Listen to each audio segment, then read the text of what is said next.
আসসালামু আলাইকুম। আপনি কি এক্সট্রোভার্ট পারসন? তাহলে এই ভিডিওটি আপনার জন্য। যদি আপনি এক্সট্রোভার্ট হয়ে থাকেন তাহলে সাবধান হয়ে যান। আচ্ছা, এক্সট্রোভার্ট কি বুঝতে পারছেন না তো? আসলে এক্সট্রোভার্ট হচ্ছে একটি পার্সোনালিটি ট্রেটস, মানে একটি প্রত্যেকটি মানুষের একটি পার্সোনালিটি বৈশিষ্ট্য রয়েছে। তার মধ্যে এক্সট্রোভার্ট হচ্ছে একটি বৈশিষ্ট্য। এই বৈশিষ্ট্য যে যাদের মধ্যে থাকে তারা স্বভাবগতভাবেই প্রকৃতিগতভাবেই তারা বেশি শো আপ করতে পছন্দ করে, তাদের নিজেকে বেশি এক্সপ্রেস করতে পছন্দ করে, তাদের বেশি বেশি ফ্রেন্ড সার্কেল হয়ে থাকে, তাদের মনের ভাব বেশি বেশি মানুষের সাথে শেয়ার করতে তারা বেশি পছন্দ করে, তাদের অ্যাচিভমেন্ট গুলো তাদের অর্জনগুলো সবার সাথে শেয়ার করতে বেশি পছন্দ করে। এই ধরনের যে মানুষগুলো রয়েছেন আপনারা হচ্ছেন এক্সট্রোভার্ট পার্সন। তাহলে কেন বললাম যে আপনি যদি এক্সট্রোভার্ট হয়ে থাকেন তাহলে সতর্ক হয়ে যান। কারণ আপনি যেই প্রফেশনের হয়ে থাকেন না কেন, সেটা হতে পারে আপনি ইঞ্জিনিয়ারিং, হতে পারে ডক্টর, হতে পারে নার্সিং, যে যে প্রফেশনের হয়ে থাকেন, এখন আসলে যে সমাজ এসেছে আপনি এক্সট্রোভার্ট হবেন তাহলে আপনার পদে পদে বিপদ। এক্সট্রোভার্ট হলে কি হবে, যে আপনার দেখবেন আপনি যাদের সাথে শেয়ার করছেন, আপনার যাদের সাথে আপনার মনের দুঃখগুলো, আপনার এক্সপ্রেশন, আপনার অর্জনগুলো আপনার যাদের সাথে শেয়ার করছেন, তারা আসলে আপনার প্রতি তাদের পূর্ব থেকেই একটা পার্সপেক্টিভ থাকে, যেটা আসলে কখনোই চেঞ্জ করা সম্ভব না।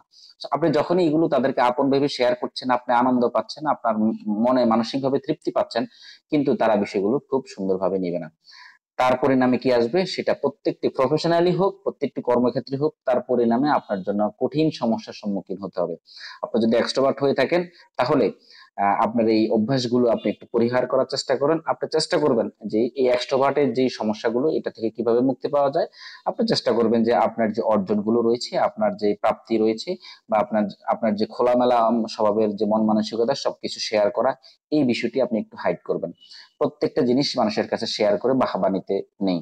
বাহবা নিয়ে আপনার দৈনন্দিন জীবনে আপনার এটা কোনো কাজেই আসবে না। বরং যেটা হবে সেটা হচ্ছে আপনার কর্মক্ষেত্রে অথবা আপনার দৈনন্দিন পারিবারিক জীবনে এই এক্সট্রোভার্ট মনোভাবের কারণে আপনি অন্যের কাছে আপনি হিংসায় আপনি হিংসাত্মক হয়ে যাবেন। দ্যাট মিনস হচ্ছে অন্যরা আপনাকে নিয়ে জেলাস ফিল করবে। তাহলে কেন আমি আর আমাকে নিয়ে অন্যজনের কাছে জেলাস ফিল করতে সুযোগ দিব?